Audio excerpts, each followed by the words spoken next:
आज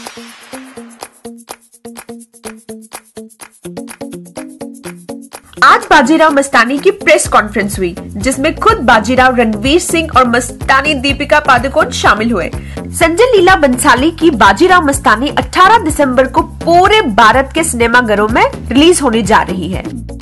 और जब मीडिया ने रणवीर सिंह से उनकी फिल्म और उनके किरदार के बारे में पूछा, तो जरा सुनिए उनका क्या कहना था। ठीक है, तो मैं आपको ये बताना चाहता हूँ कि भैया हमारे जो महान निर्देशक है हमारी हिंदी सिनेमा के, mister Sanjay Leela Bhansali, I think Hindi cinema की सबसे खूबसूरत फिल्में बनाई है उन्होंने। अपनी पहली फिल्म से लेकर खामोशी, हम दिल दे चुके सनम, देवदास, ब्लैक, रामलीला और अब ये उनकी सबसे बड़ी पेशकश है जी।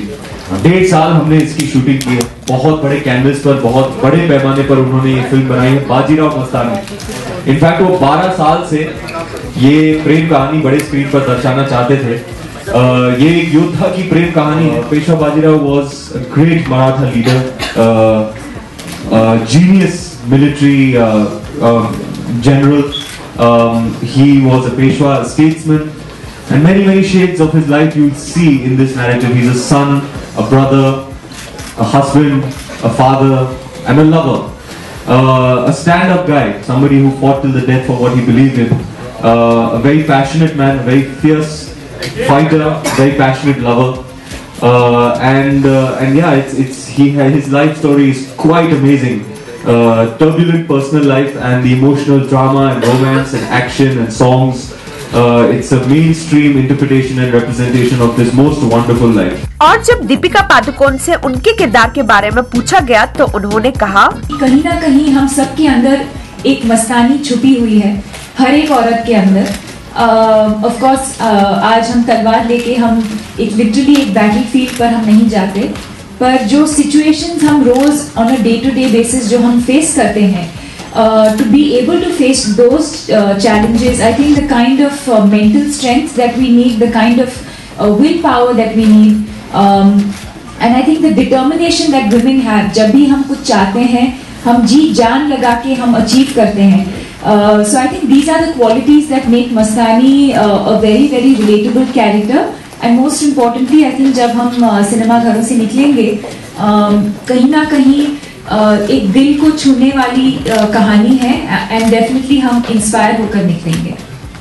और जब रणवीर और दीपिका से पूछा गया कि इस मूवी के कौन से गाने सबसे ज्यादा पसंद है, तो उनका कहना ये है, मेरा फेवरेट सॉन्ग मल्हारी हुआ करता था और फिर आयत हो गया। आयत अब 1-2 दिन में हम निकालेंगे। It's an absolutely beautiful song, romantic number. Arijit Singh ने गाया है, उन्होंने रामलीला में लाल इश्क गाया था। That was my favorite song from that album. And this one, I think Ayat is really my favorite. तुझे याद कर लिया है आयत की तरह, अब तेरा जिक्र होगा इबादत की तरह। वाह, मेरा सबसे फेवरेट गाना है। जब हम शूटिंग भी कर रहे थे तो sometimes music really helps in your performance as well. So I think Ayat is my favorite song. एकदम दिल को छू जाता है। और अब आखिर में दीपिका से पूछा गया कि बाजीराव मस्तानी के साथ शाहरुख खान की दिलवाले भी रिलीज होने जा रही है, तो इस पर दीपिका की प्रतिक्रिया कुछ इस तरह से थी। The kind of film that they're probably trying to make, and I can say that they're two completely different kinds of films. They're two completely different kinds of filmmakers. And in fact, as an audience, I would be so excited that this weekend I get to watch not one but 2 really big films. And so I would look at it like that, instead of trying to create controversy and trying to say, oh, this big clash between this one and that one. Why don't we look at it in a positive way and say, wow, for the audience, we're going to get to watch 2 very different kinds of films, and that means more entertainment over the weekend. Ranveer Singh ने press conference के दौरान कुछ मस्तियां भी की। वो जो मैंने मल्हारी गाने में सैंडल्स पहने थे ना, वो बहुत कूल थे, तो वो मैंने रख लिए। अब देखना ये है कि बाजीराव मस्तानी भारत की जनता पर अपना कितना प्रभाव डाल पाएगी, क्योंकि 18 दिसंबर को शाहरुख खान की दिलवाले भी रिलीज होने जा रही है। इस मूवी के पब्लिक रिव्यू के लिए वाह गजब को सब्सक्राइब कीजिए।